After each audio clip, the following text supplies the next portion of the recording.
Selos. Ito ay hindi karapatan. Kusa itong nararamdaman.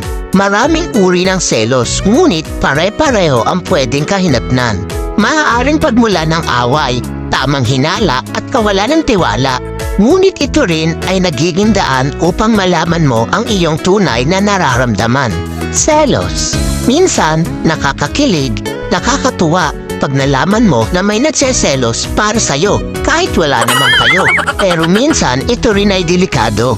Dahil pwede itong pagmulan ng gulo at hindi pagkakaunawaan na nauuwi sa hiwalayan. Kaya kung may asawa ka na o jowa, dumistansya ka sa taong alam mong pagseselosan ng partner mo. Ikaw na mismo ang umiwas dahil ang selos hindi yan basta mararamdaman kung wala namang nakikitang dahilan. Pero paano kung nagseselos lang nang wala namang dahilan? Ang tawag dyan, abnormal.